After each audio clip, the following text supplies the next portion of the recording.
Hi friends, welcome to TNPSC study point. நம்ம பார்த்துட்டு இருக்கிறது 6th உள்ள நூல்வழி 1 by 1 பார்த்துட்ருக்கோம். அதில் இப்போ நம்ம பார்க்க போகிறது மூதுரையோட நூல்வழி. மூதுரை எழுதுனது யாருன்னா ஔவையார்.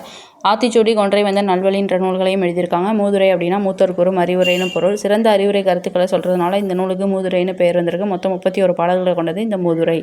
அடுத்து நம்ம பார்க்க போகிறது பட்டுக்கோட்டை கல்யாண சுந்தரம். எளிய தமிழில் சீர்திருத்த கருத்துக்கள் நிறைய வலியுறுத்தி பாடினது யாருன்னா பட்டுக்கோட்டை கல்யாண சுந்தரம். நிறைய திரைப்பாடல்கள் பாடியிருக்காரு. உழைப்பாளிகளோட உயர்வை போற்றுனது யாருன்னா பட்டுக்கோட்டை கல்யாண சுந்தரம். இவரை மக்கள் கவிஞர் அப்படின்னும் நம்ம சொல்லுவோம்.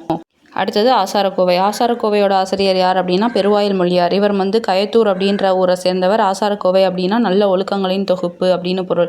மூதுரை அப்படின்னா மூத்தோர் கூறும் அறிவுரை. ஆசாரக்கோவை அப்படின்னா நல்ல ஒழுக்கங்களின் தொகுப்பு அப்படின்னு பொருள். இந்நூல் 17 கீழ்க்கணக்கு நூல்களில் ஒன்று. மொத்தம் 100 வெண்பாக்களை உடையது இந்த ஆசாரக்கோவை. தாலாட்டு வாய்மொழி இலக்கியங்களில் ஒன்று. தாள்னா நாக்குன்னு பொருள். நாவை அசைத்து பாடுறதுனால தாலாட்டுன்னு பெயர் பெற்றது. குழந்தையோட அழுகை நிறுத்தவும் தூங்க வைக்கவும் இனிய ஓசையோடு பாடக்கூடிய பாட்டு தாலாட்டு.